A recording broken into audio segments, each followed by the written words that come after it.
I'm in Amsterdam, Holland's capital city, better known for its tourism, but it's also home to Holland's biggest club, Ajax. Pretty impressive stadium, eh?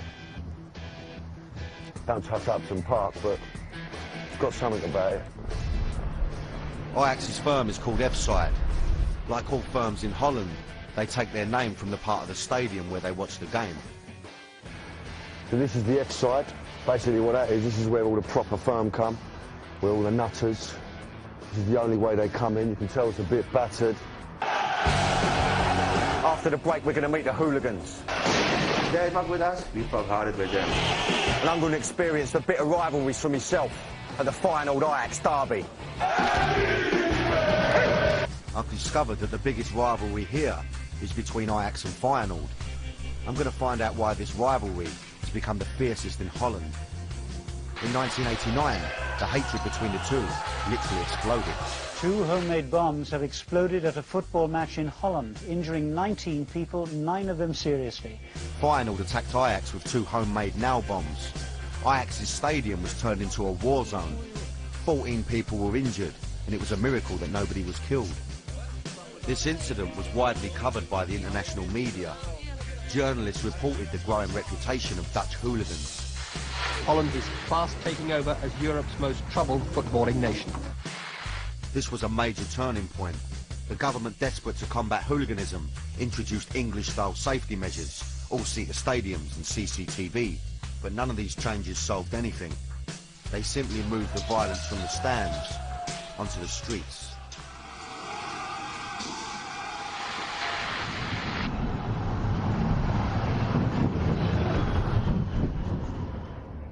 This Ajax firm is serious. These guys are so feared that the police are trying to make being a member of the F-side a criminal offence, a banned organisation, like a terrorist group. Many of their firm don't want to meet us as they're very active and have court cases. Despite their deep distrust of the media, some of Ajax's firm have agreed to talk to us if they are disguised. This is Ajax's firm, F-side. Ajax are possibly the biggest firm in Holland. They're famous for their hatred of Feyenoord and their bomb making.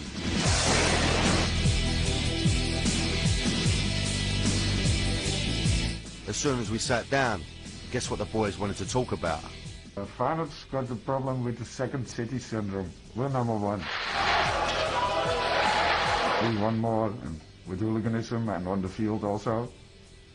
It's fucking jealousy. When I went to Ajax's stadium, I saw the Jewish Star of David. I asked the guys about this Jewish connection. Well, they call us Jews, and then yeah, we make the Jewish star, and we make the F in it. Now, despite these anti-Jewish taunts,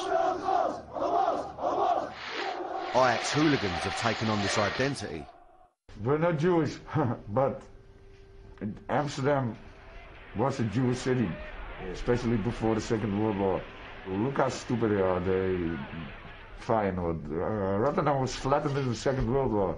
Yeah. Boom. Most Nazis, neo-Nazis from Holland come from Rotterdam. How stupid can you be? They told me about the bombs they make and how they turn the grounds into war zones. Well, you make a bomb and you throw it. But not like Feyenoord with nails in it and shit. Come on, you know? People hear the bomb and everybody screams. They love it, you know? When you see smoke and you hear bam, bam, bam, fucking it's great, man. Come on, attacking us, you know? Show us some. These guys told me they had explosive experts, but I didn't know they were going to bring the dynamite along with them. This one of the bomb? It comes from Switzerland. It's like TNT. Yeah, there's bombs everywhere. Everywhere. Yeah. Why you can buy weapons, you can buy bombs. They fuck with us, we fuck harder with them. And it's the same thing for the other guys. I couldn't believe what I was hearing. Imagine this in Britain. Hooligans with bombs who were prepared to use them. In 1997, the top boy of Ajax was murdered when the F-side clashed with hooligans from Feyenoord. They were not even playing each other on the day of the fight. They met on the side of a motorway just outside Amsterdam. Bij rellen tussen supporters van Ajax en Feyenoord bij Beverwijk vanmiddag is dus 1 dode gevallen. De dode is waarschijnlijk een van de leiders van de Ajax-gang. Van alle Stanley-messen. Echt honkbalknuppels, gummiknuppels. Carlo Piccone, Ajax's top boy, was beaten to death by Feyenoord hooligans with knives, hammers and chains. Police seized an arsenal of weapons, including baseball bats, Molotov cocktails and electric stun guns. I think that was the point, that everything was changing in Holland. A new generation was coming. That was the example of them. The government was forced to admit that hooliganism was spiralling out of control. The riot police were unable to deal with the escalation of violence, so the government called in the army. The government gave permission for army choppers to airlift riot cops into hooligan hotspots. Carlo Piccone was a godlike figure in the Ajax firm, and they still honour him today by keeping his seat in the stadium. I spoke to one of his close friends.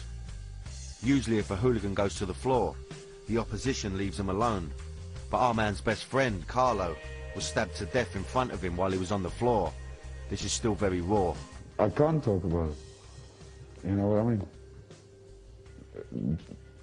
It went wrong, and then, well, there was not an honest fight, and that's the only thing I've say about it. We're not done with them yet. Never, I think.